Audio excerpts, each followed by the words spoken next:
Assalamualaikum. Solihah, ketemu lagi sama Cikgu di RA Al-Falah.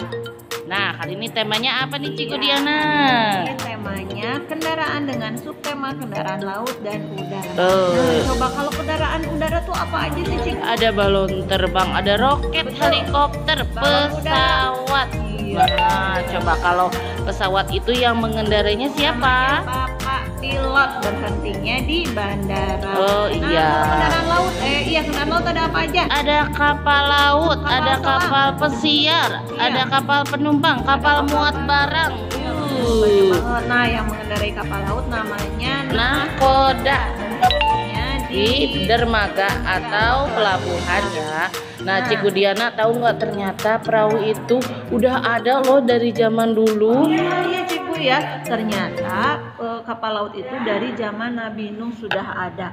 Coba, mau dengar cerita tentang kapal laut yang dibuat oleh Nabi Nuh? Kita dengerin cerita berikut ini ya.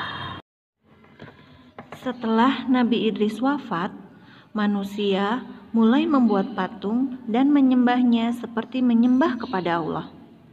Manusia mulai melupakan Allah dan menyembah patung berhala. Nah, ketika itu Allah mengangkat Nabi Nuh untuk menjadi petunjuk bagi kaumnya yang kembali kepada Allah. Namun, tidak didengarkan. Malah istri dan anaknya pun ikut menyembah berhala dan tidak mendengarkan Nabi Nuh. Mereka tetap saja menyembah patung berhala dan hanya sedikit dari mereka yang bertobat.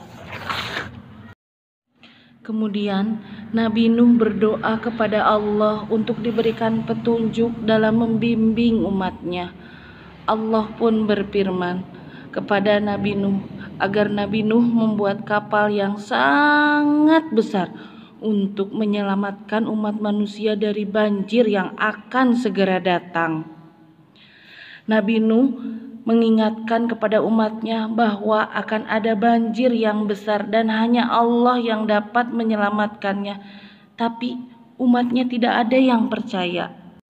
Ketika kapal telah selesai dibuat, Nabi Nuh dan pengikutnya telah bersiap-siap sesuai dengan perintah Allah. Nabi Nuh membawa hewan masing-masing sepasang, jantan dan betina. Hukuman pun datang dari Allah untuk orang yang tidak beriman. Di tengah cuaca yang panas, tiba-tiba badai dan hujan datang menyebabkan banjir yang sangat besar dan menenggelamkan semua yang ada di muka bumi ini, termasuk istri dan anak Nabi Nuh. Setelah hujan dan badai berhenti, Nabi Nuh dan pengikutnya mulai membangun sebuah pemukiman. Nabi Nuh terus berjuang untuk berdakwah hingga usianya 950 tahun. Nah, demikian kisah Nabi Nuh. Ya, ternyata kapal laut sudah ada dari zaman Nabi dulu ya, Cikgu. Betul Cikgu Diana. Nah, sekarang kita akan mengenal kendaraan laut yang lebih sederhana dari kapal laut, yaitu rakit. Iya, rakit itu terbuat dari apa Cikgu Diana? Rakit itu adalah susunan suatu benda yang mengapung di atas air, terbuat dari bisa susunan bambu atau yang lainnya. Nih, kita sekarang lagi mau membuat rakit nih, udah ada ya. Cara-cara membuat rakit, kita siapkan sedotan dan solasinya juga. Dilihat nih, dicek. Selesai rakit rekreasi. Nah, coba nanti rakitnya ditaruh ya di ember yang berisi air. Coba nanti mengapung nggak rakitnya? Nah, Cikgu, tadi kan kita sudah mengenal kendaraan laut. Sekarang kita mengenal kendaraan udara. Salah satunya apa, Cikgu? Salah satunya itu roket. Iya, roket itu kendaraan dari bumi menuju ke luar angkasa. Yang mengendarai roket namanya siapa? Astronot, Cikgu Diana. Siapa yang mau jadi astronot? Aku. Iya, keren. Nah, hari ini kita akan mencoba menggambar roket lalu membiasnya memakai krayon. Caranya, roket yang sudah digambarkan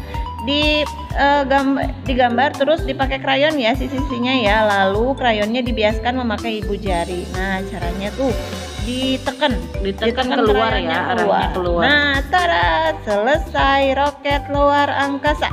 Wassalamualaikum warahmatullahi wabarakatuh.